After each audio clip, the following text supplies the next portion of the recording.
Hello everyone and welcome to Rad Chat, founded by me, Jo McNamara. And me, I'm Julka-Anderson. Rad Chat is a forward-thinking global knowledge hub where healthcare professionals can advance their expertise in therapeutic radiography and oncology. Unlike traditional academic resources, we blend real-world experience, expert insights, best practice and patient perspectives.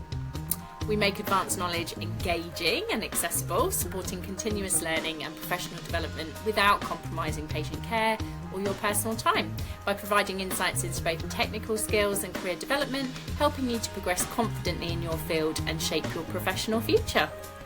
Just to let you know, our episodes may contain sensitive and difficult topics that you might find distressing or triggering. Please consider checking out another episode. This is episode 202, which is part of the Equity, Diversity and Inclusion series, where we will be hearing from our guest Sarah Phillips about living with an incurable condition and accessible clothing ranges. Hi Sarah, how are you? Hi, I'm good, thank you. How are you? Good, it's great to have you here. Would you mind introducing yourself to our listeners, please? So I'm Sarah, I'm 34 years old, and at the age of 31, my life was completely turned upside down and I developed a couple of incurable conditions, literally out of the blue. Overnight, everything changed for me, and I've spent the last few years trying to navigate this crazy world of incurable illness, the new symptoms, the new way of life, and trying to make the best of it and plan a future around it. So Sarah, if you're happy to, can you tell us a little bit more about your diagnosis journey and your treatment pathway today? Yeah, so I've got a couple of really rare issues. So one is a rare genetic neuromuscular disease. It's called HNPP for short. So it's hereditary neuropathy with liability to pressure palsies. However, I've got an extremely unusual presentation of this condition to the point where they're still looking for other things that it could be alongside that diagnosis because my presentation is so unusual. So I'm being studied by the Institute of Rare Diseases for that anyway. And in addition to that, I have another very unusual metabolic condition where my body is quite literally eating me alive. I burn over 5,000 calories a day. And I can't maintain that on my own. So I'm undergoing enteral feeding every single day in order to just maintain my weight. Again, with this condition, it actually causes a whole load of other complications. I'm at really high risk of additional things such as refeeding syndrome, which can be potentially life-threatening. It's really complicated, but basically my entire life is governed around these conditions. They've taken over every aspect of my day-to-day living. I've been paralysed 3 times now from the neuromuscular disease. So I'm missing one of the 2 genes that you need to make the myelin sheath coating on your nerves. So every nerve in my body is demyelinated. It means it's got like less padding. So the best way to describe it is if you think of a wire and you think of the rubber casing around that wire, that's your myelin sheath. And those wires inside that casing are your nerves. So I've got a lot less like rubber casing on my nerves. So it means that I'm at increased risk of nerve damage. And anytime I get pressure on those nerves, I get a lot of trapped nerves and I get nerve damage. And that can sometimes fix itself. I can, regenerate little bits of myelin sheath. But if the axon of the nerve becomes too badly damaged, I actually end up with paralysed muscles in my body because the nerves become too badly damaged. So this has happened in my left foot. I have a permanent drop foot. I have 6 trapped nerves currently. And I have to self-catheterize where my bladder's been impacted. That's quite an unusual presentation for my condition. It doesn't usually cause bladder involvement, but I've had urodynamics which have shown that that is the case. I've had all kinds of issues. My diaphragm's been affected. Again, that's not a usual symptom with this condition, but I've been a bit odd. So it's been quite interesting. I've been very lucky because where I have had the paralysis in my legs, I've completely lost control from the waist down 3 times. So far, the nerves have been able to heal. and I've regained that mobility. But each time that has happened, we didn't know if it was coming back. And I was extremely fortunate because especially the last time, they actually didn't think it would. So in terms of treatment, there is no treatment or cure for that. The best thing we can do is pain and symptom management, and it's trying to avoid pressure on the nerves. And prognosis wise, it is incurable. I risk obviously getting more and more nerve damage as things progress. I just have to try and be really careful and take things as they come. In terms of the metabolic condition, the two are not related. Two very unusual problems, not at all related, but they don't complement each other well, because obviously if I could carry a bit more weight, my nerves would have a little extra squish and they would have a little extra padding, but it's so hard for me to maintain my weight. So due to that, I am on a feed 10 hours a night. It used to be 20 hours a day. I'm on a very high amount of calories. And yeah, we're just basically treating the symptoms and hoping for the best. I can't miss many of my feeds. If I miss more than 2 nights in a row, I have to be admitted to hospital for something called refeeding syndrome. This one's quite complicated. The most simple way to describe it is when your body goes into starvation mode, you start to store like nutrients into your muscles, and your body's so clever, it does that as like a reserve. And then if I was to start feeding again after several days. Now, for most people, they've got a period of 5 to 10 days before they would become a refeeding risk. But because my calorie need is so high, this is significantly less for me. So after just a few days with no feed, so for example, if my children bring home a sickness bug and I can't get enough calories for a few days, I'm at risk of this. So we have to put me in hospital and we have to check my electrolyte levels and things in the blood, because as we start to wean the feed back on, the muscles go, oh, we don't need to store this anymore. And what they do is they dump all those nutrients that they've stored back into your blood. And that can actually change the pH levels of the blood and cause a cardiac arrest and kill you. So it's very, very dangerous. And I have at least 2 admissions a year, at least, just for refeeding, because my dirty children have brought home a bug. So it's very complex to manage. It sounds like you've had to learn a lot about these conditions yourself as well. How have you managed to do that? So I have literally become an expert in the field of both of them. I have read every piece of literature there is, especially on the neuro side of things, because there's not a lot. Even I've seen professors of neurology, I've seen all these specialists, and they even say that I'm more of an expert in this condition. And my consultants are absolutely amazing. They always involve me in the care. So because these conditions combined affect multiple systems in my body, I'm under neurology, urology, gastro, surgical teams. I'm under so many different teams, and I'm the only one who really knows what's going on with all of it, because everyone's very specialist in their area. And for example, when I have urology problems, they're scared to start me on treatments for my symptoms that they would normally just start, because they know it's a neuro issue causing it. So they're like, oh, we can't do this because we need to speak to neuro and blah, blah, blah. And it all overlaps, but it's very complicated. So I've just studied, researched, but my teams are amazing. They do always listen to me and they let me kind of steer it. I do have a clinical background, which helps. And so I'm quite knowledgeable anyway, but I've had to really learn about this. Until I got diagnosed, I'll be honest, I didn't know a lot about either condition. I was going to say, I've never heard of either of the conditions that you've got, Sarah. And thank you so much for kind of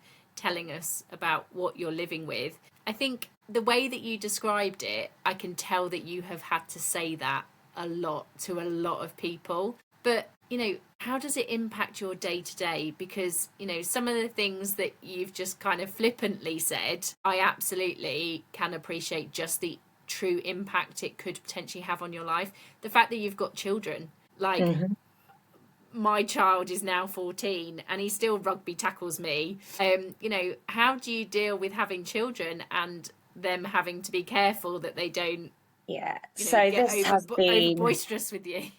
Oh, it's been massive. I don't just have children. I have 2 neurodiverse children and one is severely disabled. So my son has a profound learning disability. He's nonverbal and he's got severe autism. He's in a special school. It has been horrendously difficult. Like, I cannot stress it enough. So He doesn't understand at all. He's hurt me on multiple occasions. He's tried to pull my tube out. I remember being in hospital and they took me off to this little room and they were like, the nurses have reported you're covered in bruises. And they genuinely, like, they thought I was being domestically abused. And I was like, well, I am, but by my child. And it's really, really hard. It's definitely made things more difficult, and it's definitely had a negative impact on my health. My son doesn't sleep due to his problems. Even with medication, he really struggles to sleep. And my conditions are so closely linked to fatigue. The neuromuscular disease especially, when I don't get sleep, my symptoms are horrendous. So I tremor, I fall, my balance is really off. I just struggle, my body struggles, and it's like, no. And I can have episodes where I'm going about my day and all of a sudden I just crash. I hit a wall. I actually can't continue. I've had occasions where people have had to physically come and carry me, bring a wheelchair, take me home. It just hits me from nowhere. I've got 6 trapped nerves currently in my body. So I don't know if any of our listeners have ever had a trapped nerve, but it's not particularly pleasant. Imagine 6 of them. So very painful. I tremor, I drop things. I struggle to do repetitive movements. Prior to diagnosis, I actually had an aesthetics clinic that I ran. And one of the things I noticed was I was tremoring when I was holding the needle. That's not great when you're trying to give someone Botox and you're like, hi, shaking at their face with a needle. And I had to give all of that up. Like, when I say this completely changed my life, it completely changed my life. All my goals, all my dreams, I had to change everything I had worked so hard to create. I lost it all overnight. I was no longer insured to inject. Everything changed for me. It affects, like, I can wake up in the morning and be paralyzed. If I've slept funny, if I've not put a pillow in between my legs, if I've rested a leg on a leg, if my son's come and got into bed and laid on my arm, I can genuinely lose function in that limb for months at a time. And that does happen. We've even had occasions where I left the key in the door and I couldn't move in the morning and no one could get to me. And thank goodness I regained function within about 4 hours, but I was just stuck. Like, they were going to have to bang down the door. But that can happen at any point. And in the hospital at the beginning of the year, I fell asleep on the toilet. I went in with a blocked feeding tube and I could walk when I went in.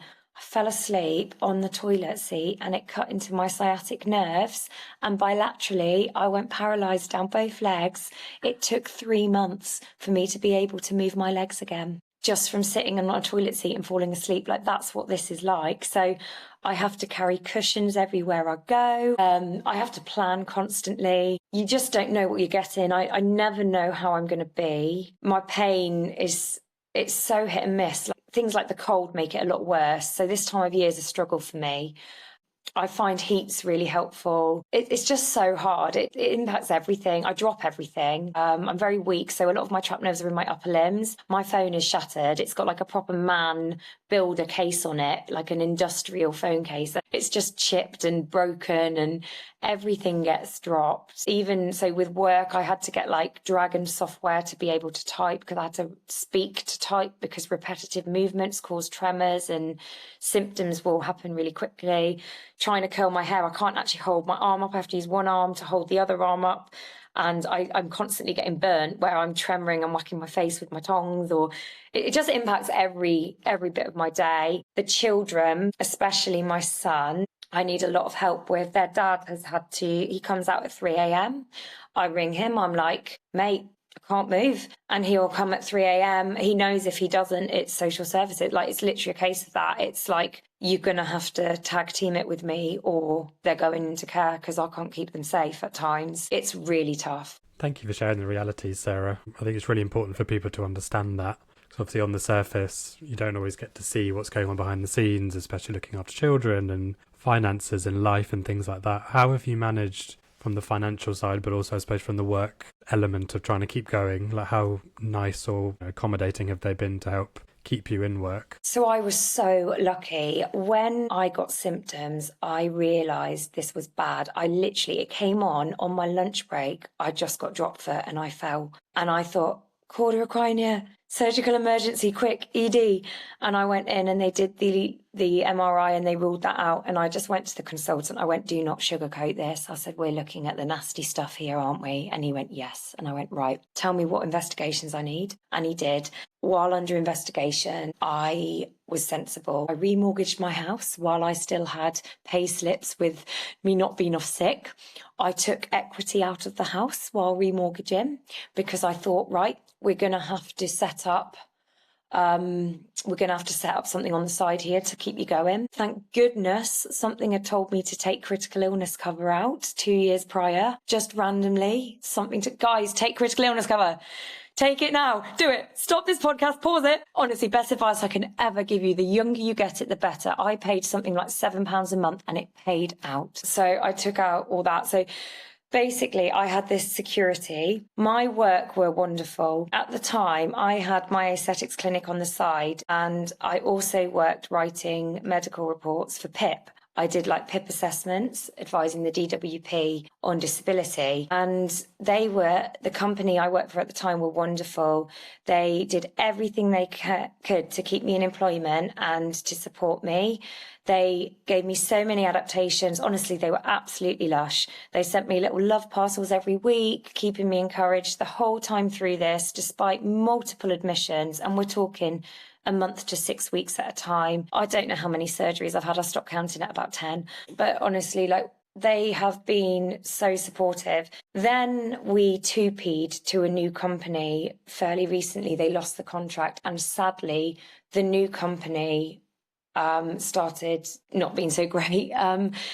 There's been issues. A lot of their disabled employees actually faced a lot of challenges. And I've actually just recently decided to leave because of ethical reasons. I just thought, you've got a disability contract and you are not supporting your disabled employees. And I just thought, nope, I'm not going to do this anymore. But what I had done in the background is I've actually set up several little businesses of my own. So the one thing where these conditions absolutely changed my life, they also gave me a lot. And this is where I want to spread this message of hope to people, because yes, my life was just ripped into shreds overnight. I lost everything that I had worked so hard for. My whole vision for my future was taken away from me in a heartbeat. But once I got over the shock of that, I started making a plan and I realised that I could not change what was thrown at me, but my power laid in how I responded to it. And I started to make a new plan and I started to change that vision for the future. And when I found out I would have to have a PEG J feeding tube in my stomach, I was devastated. But I turned that into a modelling career. I got signed with one of the UK's leading agencies and my PEG and I have strutted the catwalk. And I've gone on, I think we'll talk in a moment a bit more about this, but I got involved with creating an adaptive line of clothing through Nikki Newman, and that's with Asda George. So I've basically taken it and I've turned it into something amazing. So I've also set up several companies of my own, all off the back of personal struggles I had as a result of living with disability. So they tried to put me in a nursing home after one of my admissions when my mobility was very poor. I couldn't go home to my children. I have some adaptations to my property. I have a stair lift. I'm awaiting a wet room, but it wasn't safe for me at the time. And literally at 31 years old, their solution was go into a nursing home. So I've started an adaptive housing company and we're going to be creating all adaptive accessible homes and helping social housing providers by getting those numbers down off those wait lists and getting these homes to the people who need them. So all the issues that I faced, clothing was one, housing's another, there's more coming. And in terms of my son's needs for the future too, he's always going to need care. We're going to be creating homes for adults with learning discs, like shared homes. We're going to be creating little coffee shops to attach to those homes to give them the opportunity to work and bring the community into these environment so that they can mix with the community. There's so much I'm doing and I've created because of my experience. So that's how I've managed to keep afloat financially, accepting my circumstances and thinking, now what? Taking control, learning where I had control, learning where my power lay, and making the best of what I had been dealt. And this is what I want to get across to people. You need to take that time to process and grieve. And trust me when I say I did not do that in a dignified way. I had a full-on breakdown. I did not want to be alive, genuinely. I knew what my fate looked like because I used to manage a nursing home that specialised in neurological conditions, and I knew the horrors that potentially await my future, and I was focusing on that, and I just wanted to give up and not have to endure it all. But after having the time to process that and feel what I needed to feel and allowing myself to feel what I needed to feel, I decided I didn't want to stay in that place anymore, and I slowly pulled myself out of it, and I found so much light and sunshine and joy. And I can honestly tell you, as much as these diseases have taken from me, they have given me so much, and my life is happier, more meaningful, more full. It's just so much better than it ever was before, because of how I've managed to turn that situation into something positive. And you can literally do that with whatever hand you're dealt. It's all a state of your mind and how you choose to think. And if you can change your thoughts and how you choose to handle that situation, you can literally rewrite your future any way you want to. I absolutely know there'll be people listening to this podcast episode who are just absolutely dumbfounded by what you've had to go through and how it affects your day-to-day life. But the fact that you have managed to turn it into a positive, when it could have been so easy to have kind of resigned yourself to what you envisaged as your future. And I would imagine, you know, as someone who works in oncology, absolutely patients listening will be going through that and in the depths of despair, kind of thinking about the fact that they have, I don't know, a stage 4 cancer diagnosis, and not necessarily realising that, you know, their life isn't over with that diagnosis, and that you can still do things and contribute. And I certainly know from kind of working with people through social media, lots of kind of cancer influencers would say that they have found meaning in their diagnosis that they never anticipated. And I think that kind of resonates with what you've said, Sarah, from your experiences. What advice would you give to anyone who's kind of listening, thinking, well, Sarah sounds absolutely amazing and she's doing amazing things, but I'm currently in those depths of despair? How do you turn it around? What did you do? What was the trigger that made you think, right, I'm not doing this anymore. I'm not going to kind of forego my future, and I am going to change things? You start really small. You start with trying to find the sunshine each day, and it's one moment. So you start by trying to find one moment of joy in your day. And that's how it begins. And at first you do have to look for that, because you really are in the pits, and you've just got to really search for that one moment that you're grateful for in that day, that gave you a bit of joy. It could be somebody smiling at you in the street. It could be something really simple. And then what you find each day when you do that, and you make a point of actually like highlighting what that moment was, you find as the days go on, you get more and more of those moments. You don't have to look for them anymore. They're there.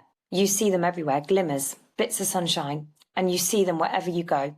And it is that simple. You start off there and you hang on to those moments. And as the days go on, they're everywhere, and you're no longer searching. They're just there. And you start to find that joy. And it's like what you're dealing with doesn't go away. It's like a grief. It's like something hanging over you. So you've got like this big black dot, but you gradually start to paint colour around that dot. So imagine a big black dot and then get like yellow, and you do a yellow circle around the dot, and then you get some red and then some green and some blue and some pink, and you suddenly start to build this life and this world around that big black dot. And that becomes your new world and your new life. And it all starts from just finding one moment of joy in your day, one moment of sunshine, of hope. And it slowly starts to build and build and build. And you're not going to have a good day all day, every day. You do need to allow yourself to feel. There is such a thing as toxic positivity. And you find this a lot online. Now, the social media platforms are phenomenal. It is the best way it's the worst way to meet the best people having a diagnosis like this. But you will meet the most amazing people because they will have the same frame of mind as you, because they've also gone through immense traumas. They've had to deal with the same kind of struggles, and it does change you, and it does change the way you think. But you find other people who've gone through that, and you will bond, and that will become your support. Like one person's story becomes someone else's survival guide. And when you find other people who've done that and been able to do it, it's so inspiring.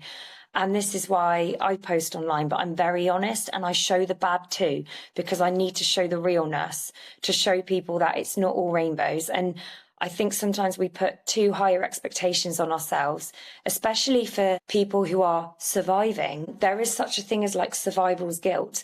Like after a diagnosis of cancer or any kind of significant condition, there is no going back to who you were before that. And people think you get that all clear and it all ends. It's not the case at all.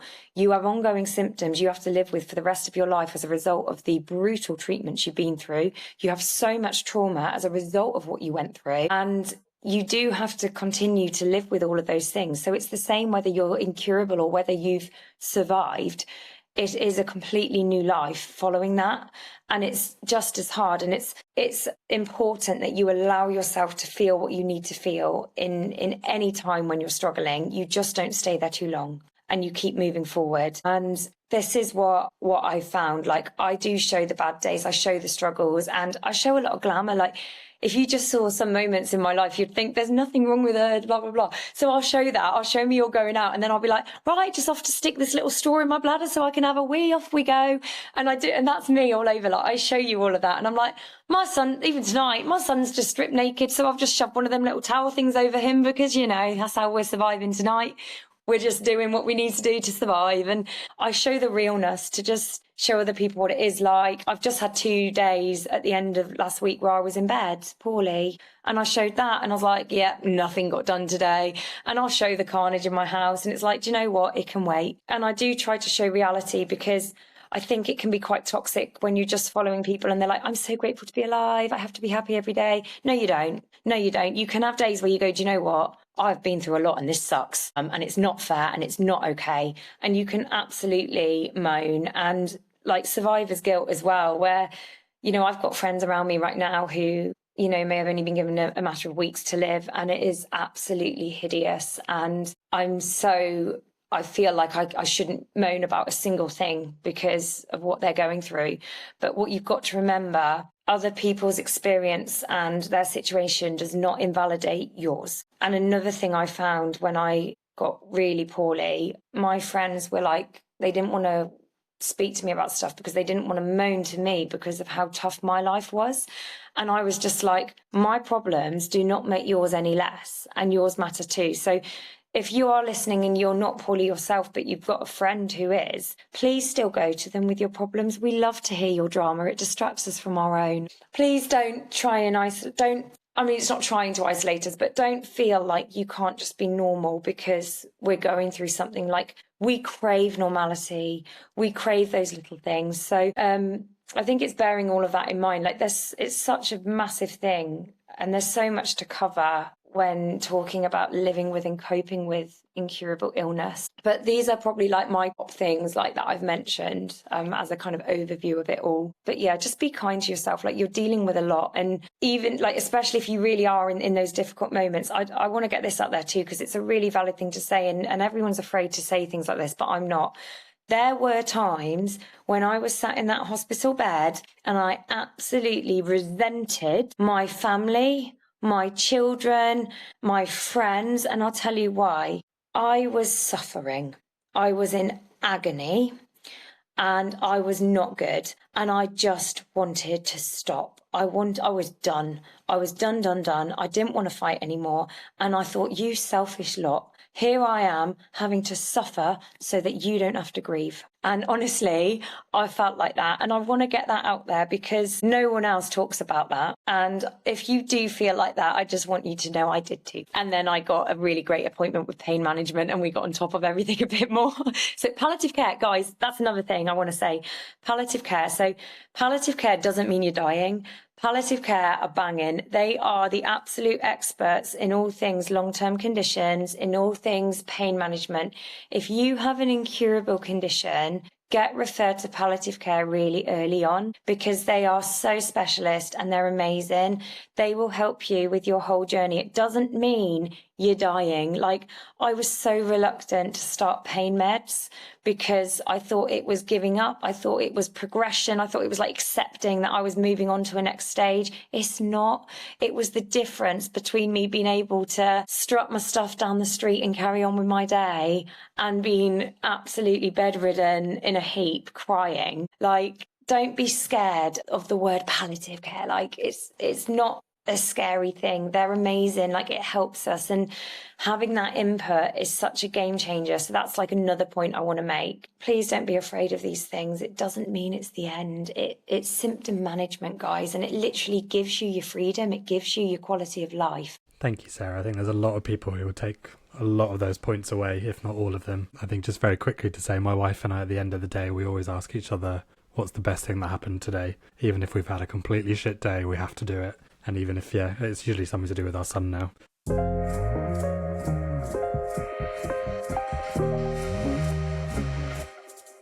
I know you talked about strutting your stuff, Sarah. Can you tell us about the accessible clothing range? Yes. So many of you guys may have heard of an incredible woman called Nikki Newman. She had breast cancer, and before she passed away, it was her absolute dream to create a line of adaptive clothing. And she popped it out on social media, and loads of people offered, lots of brands got in touch, and she chose to go with Asda. And she asked people, what do you need this clothing to do? What do you want? And this is where myself and a gorgeous lady called Natalie Woodward came in to play. Natalie had stage 4 bowel cancer.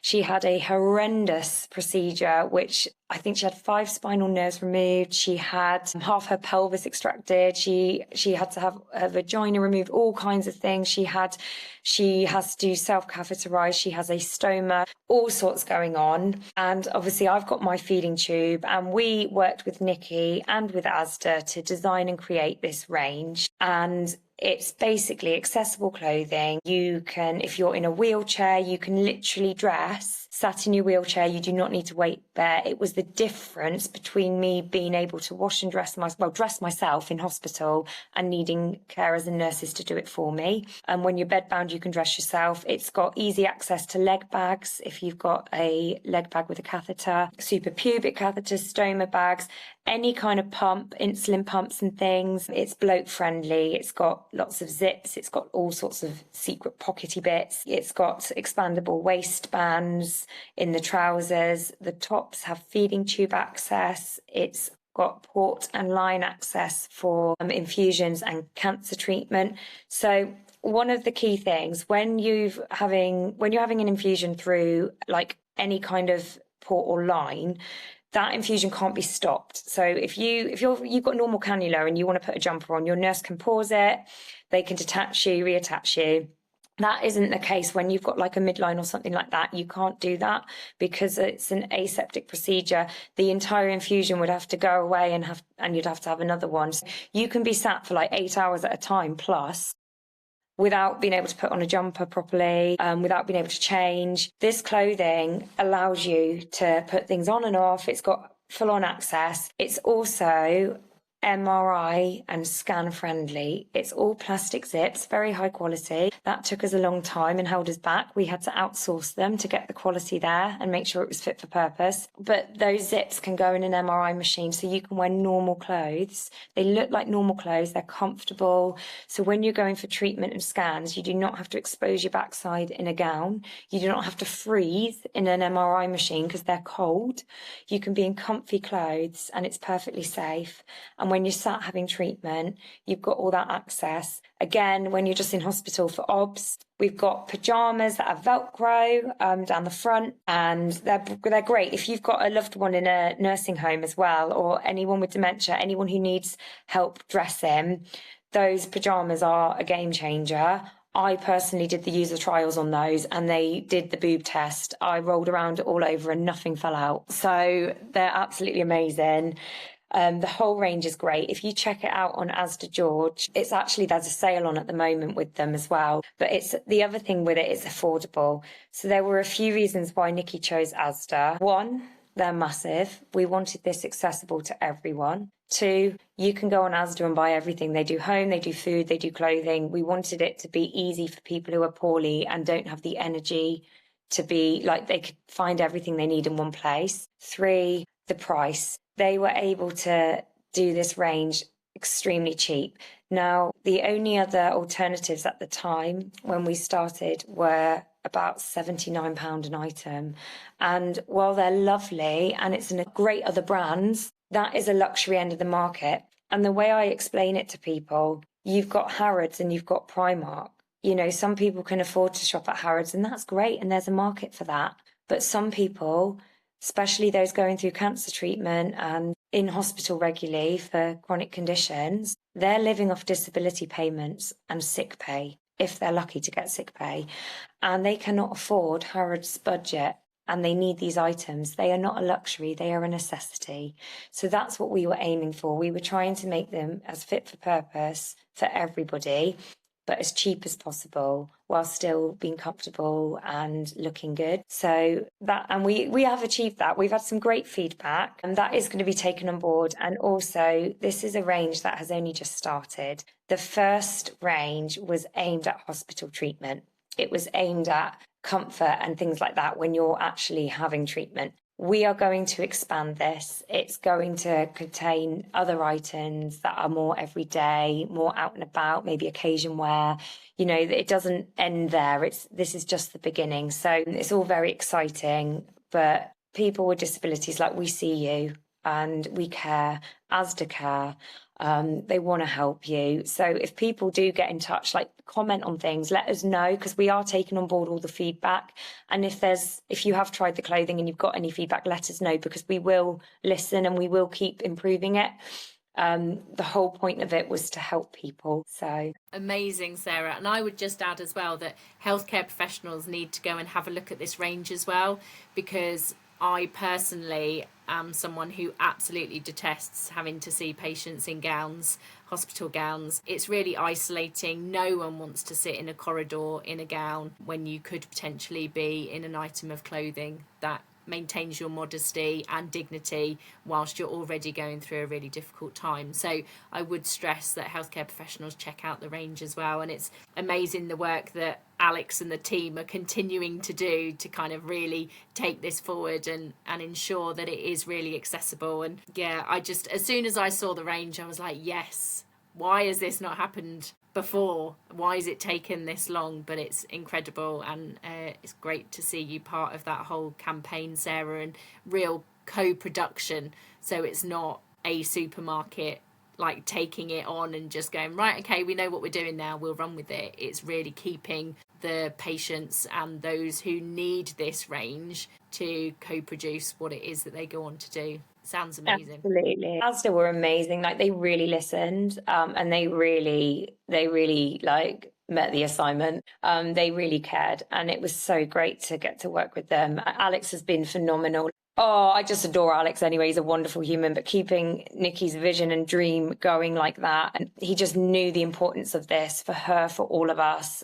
Yeah, he's an amazing human. I was so honoured and lucky to be able to work with all of these guys and be a part of this. When I first started with my tube, I was on 20 hours of treatment a day. I had a 4-hour break, and my pump it was like pump occluded all the time, beep beep beep, constant beeping, like my clothes got in the way, like there was just nothing. And then the neuro disease, like, so when my bladder first went, I love this pair of skinny jeans, team, I do. And when your legs go, you know, skinny jeans do not accommodate a bag of urine. They just don't. And I had nothing. Like, I was like leggings and skinny jeans, and I was like, oh my goodness, I actually have no clothes. I had to go out and buy, well, I couldn't, but I had to get someone to go out and buy me clothing to accommodate my new accessory, bag of wee, walking around, like. And so all of this was like taken into account with the range, and it is just amazing. It's so exciting that brands are listening now and accommodating this. And I've shown my local hospital. I'm quite fortunate because of the nature of my condition. I am on technically hospital treatment at home. So I have a community team and I get my own nurses. I don't have to go to the doctors. Like if I've got an issue, I just ring Angie and off she pops, and I get my nurses to the house. It's great. And I've got dietitians come and see me, and I've shown everybody the range and they love it. And I've actually been advised as well. We've got a new chief exec at our hospital, and they're like, "Oh, you've got to get in touch, and like he'll love this." And I'm going to be pushing to go in and show everybody and see if we can get some little leaflets and get some packs together so that when patients are newly diagnosed, they get this information and they get a little leaflet thing explaining about the range. You know, when in a lot of trusts, when you're pregnant, you get like the maternity package with all the information, something similar like that. I'm pushing for that now. I want this to be included in when patients are being given leaflets about cancer treatment, diagnosis, like the treatment and resources. I want this to be included in with that, because I think it's really important. Again, like we did not make any profit from this. This isn't anything for financial gain. So I don't feel bad saying, go buy it, go buy it. It was all about, this was Nikki all over as well. I've got to stress this, Nikki and Alex all over. It was all about helping people from day one. That's what it's about. And that's why I will shout it from the rooftops. Go get it, because it's so affordable. It's absolutely great. It is fit for purpose. I've found it brilliant. Lots of people have tried it out and sent posts and they've found it game changing. And I don't know if other patients can relate to this, but I've spent long enough in hospital to know I am treated differently when I'm in clothes as to when I'm in a gown, genuinely. And I know that's a really sad thing to say, but it is the honest truth. When I'm in a gown and I look a little bit unkempt, I'm spoken to like I'm a moron. Like, honestly, the way I'm treated, there's just not the level of respect and dignity there. There's really not. And it is really sad. It shouldn't be like that. But unfortunately, from my personal experience, that has been the case. And I find when I'm wearing my own clothes and I get dressed every day, I'm just treated with a little bit more dignity and respect. So it is something I do try and do when I'm in hospital. I will try and get dressed every day.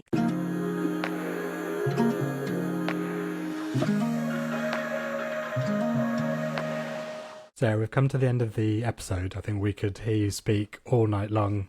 I've enjoyed it so much. You've given loads of good tips throughout, and we always like to end with top tips. But I wonder if, linking back to the social media side, is there any top tips for people who don't understand disability that you might give so they can view you in a better light? Yes. So speaking from personal experience and also as a qualified disability assessor, please don't just assume. Don't just assume, because I assess many conditions, right? In my time as a disability assessor, I can have the same condition, but those patients will score totally differently. Disability impacts everybody differently. And a huge factor in that is actually somebody's state of mind. Genuinely, I've noticed this. But just because your cousin's got that condition, it doesn't mean Tom down the street is going to be the same. Everybody's so different, and don't try not to judge. Like, learn from your friend or from the person with a disability how it impacts them. Disability really does impact everybody so differently. It's really important not to have that preconception. You can have an idea of, oh, that's quite a serious condition, they're likely to be quite disabled, but you just don't know. Take time to actually listen and learn about the individual and their condition before you comment, or, definitely online before you would say anything, because it really does impact people differently. And also, like anything, when people do get sick, you have no idea how they're going to respond to that and how it's going to impact them. It's really important to let that person navigate that and just support them in it. There's no right way. People's lives get just turned upside down, and there's no right way to handle that. So just try and support people as best as you can without judging, and just keeping that really open-mindedness that it's a massive thing and we all cope differently, and disability really does impact us all very uniquely. Amazing. Thank you so much for coming on, Sarah. It's been a fantastic episode. Thank you for having me. Thank you all for listening to Rad Chat with me, Julka-Anderson and Jo McNamara. So our next guest to feature will be Dr. Sahil Mehta, as part of our Living with and Beyond Cancer series, talking about the Bloom 43 app and device through Plexa. Thanks for listening, and take care. Well, you can use this episode as part of our free continual professional development, accredited content, which offers flexible learning that fits your busy schedule. Just check out the show notes for the reflective questions, links to literature and resources, and link to the completed form to receive your accredited certificate. Stay up to date with the latest radiotherapy and oncology advancements by liking and following us on social media and hitting subscribe wherever you get your podcasts. Please do join our supportive community designed by professionals who understand the unique challenges of working within radiotherapy and oncology. Follow us across all of our social media channels and make sure to check out our website www.radchat.co.uk. Together, we're actively working to improve our profession and make a lasting positive impact on cancer care. It goes without saying that we can't achieve this alone. It takes all of us working together to create real change. That's why we value every voice and every contribution. We ask that you listen and learn and spread the word, share your story with us and connect with us. And if you have liked this content, why not buy us a coffee?